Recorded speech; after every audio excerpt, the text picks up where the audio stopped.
Donc aujourd'hui on démarre une nouvelle séance, une nouvelle séquence, une nouvelle série de leçons sur lesquelles on va s'intéresser non plus à la politique au 19e siècle, mais à la vie des gens, à l'environnement, à ce qui va changer. Alors, première question, qu'est-ce que c'est que ça?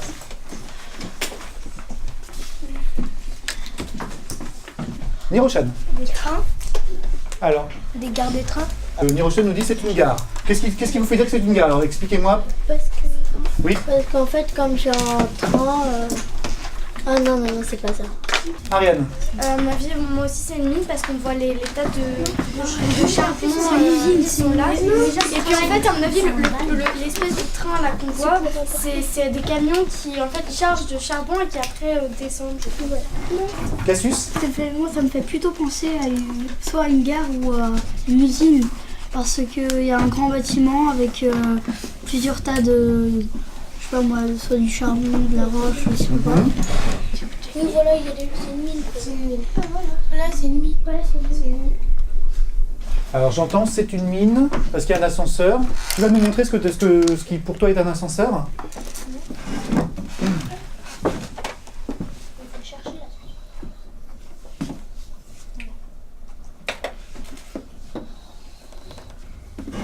Mais moi je dis que c'est pas trop un ascenseur pour les hommes parce que c'est plutôt un ascenseur pour extraire le charbon. Alors, vous n'avez toujours pas répondu à la question, parce que c'est quoi une mine? Inès? Moi, je pense qu'une mine, c'est un endroit dans lequel c'est une espèce de grotte, un peu, pas vraiment, mais ça ressemble.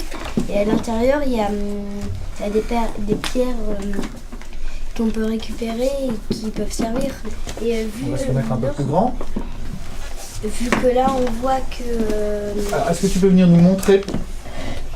Ça, c'est du charbon. Depuis le début, tout le monde pense que c'est du Tu charbon. écris?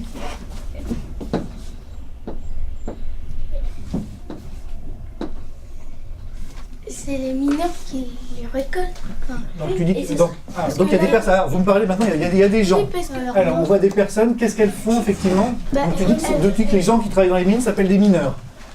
Je peux montrer quelque chose parce que là on voit des personnes qui en quelque sorte s'aventurent dans un tunnel qui n'est pas tout à fait fait pour l'homme, qui n'est pas taillé, qui est pas à leur taille parce qu'ils doivent s'allonger.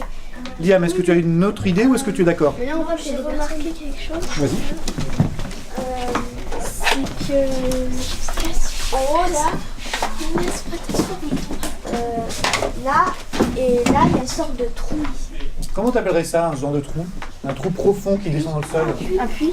Un puits, ben exactement, ça s'appelle un puits. Vous notez, donc dans vos cahiers, vous notez pour le vocabulaire.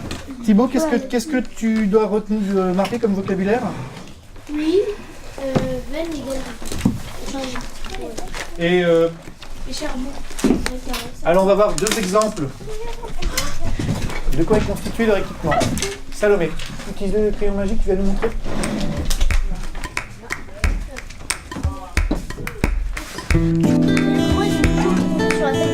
Petit ruban. Alors oui, donc quelque chose sur la tête. Oui. C'est un chapeau et... Alors c'est un chapeau en cuir, oui. Alors les enfants qui travaillent dans les mines, on appelle ça des galibots. la lampe. Pardon. Pareil, la lampe.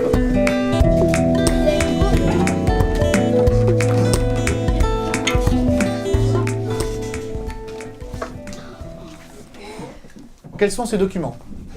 De quelle sorte de documents? Vas-y. D'abord, au début, je pense que c'est une gravure. Et donc, ce serait... Moi, je pense que c'est plus d'époque. Mais... En dessous, c'est des photos.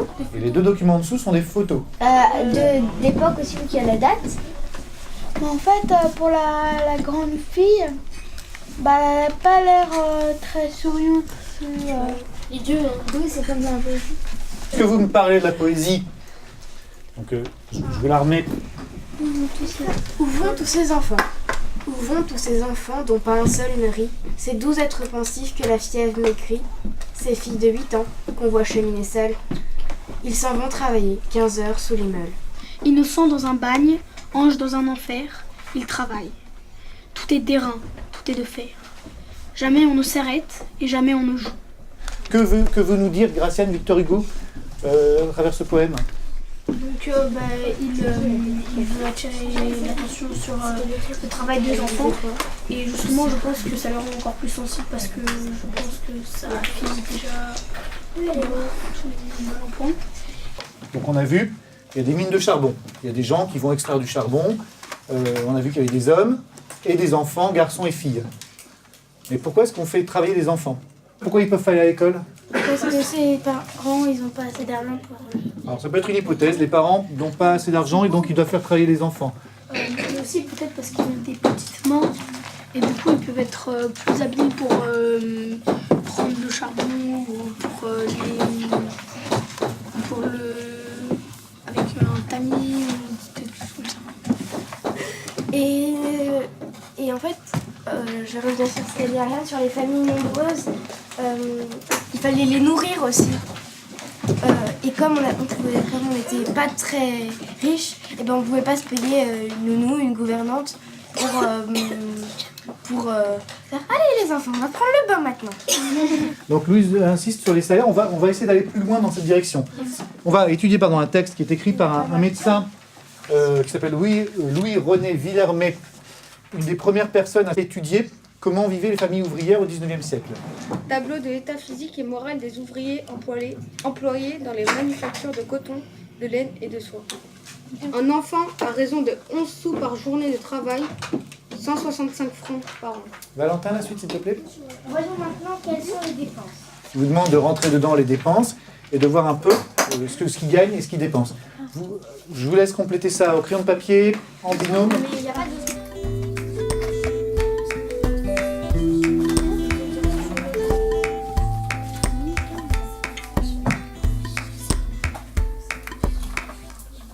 Tiens, bonne question. Question de Béatrice. Pendant que vous continuez à calculer, question de Béatrice, pourquoi on fait des maths? J'aimerais bien entendre la réponse de Julia, parce que l'histoire et les maths... L'histoire, ils ont un truc en commun. Parce que toutes les matières, ils ont un truc en commun. Donc l'histoire et les maths, ils ont une chose en commun. Il n'y a eu que de l'histoire et des maths dans cette séance? Qu'est-ce que... Non, du français comme vocabulaire. De la géographie. Avec le vocabulaire, avec le poème de Victor Hugo.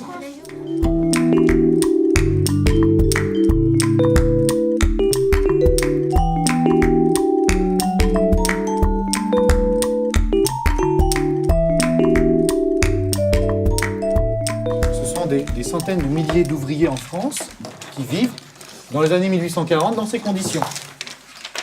Tous ces ouvriers, ils sont très nombreux à travailler dans le textile, ils gagnent à peine de quoi survivre.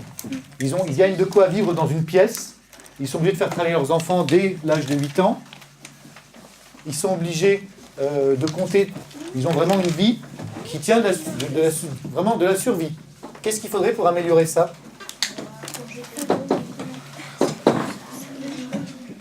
Mais comment tu fais pour augmenter les salaires? Tu vas voir le patron, tu lui dis qu'il faudrait qu'on gagne plus? Ben non, dans des manifs. Les prix. Alors, à l'époque, on n'a pas le droit de manifester. Quoi? Le droit de manifester et le droit de grève n'existent pas. Et comment on va appeler ça quand des ouvriers s'allient? Une alliance. Syndicat. Absolument, c'est ça un syndicat. Il faudra tout au long de la deuxième partie du XIXe siècle des luttes, des combats, des grèves, parfois très violentes, pour que petit à petit les choses s'améliorent. Donc la première chose, c'est qu'en 1841, il va y avoir une première loi pour interdire le travail des enfants de moins de 8 ans. Et en 1874, cette loi sera étendue aux enfants de moins de 12 ans. Sur votre feuille, on va noter tout de suite la leçon directement. Malia, tu peux nous lire rapidement ce qui est écrit? Les ouvriers des usines et des mines vivent dans des conditions de travail et de vie misérables. Les enfants sont souvent obligés de travailler pour permettre à leur famille de subsister jusqu'à ce que la loi de 1841 et l'obligation scolaire de 1882 améliorent leurs conditions. Merci Valentin, à la fin. Au prix de luttes souvent très dures, les ouvriers vont s'organiser pour réclamer et obtenir de meilleures conditions de travail, des salaires plus justes, le droit de créer des syndicats et de faire la grève. Est-ce que ça reprend ce qu'on a dit?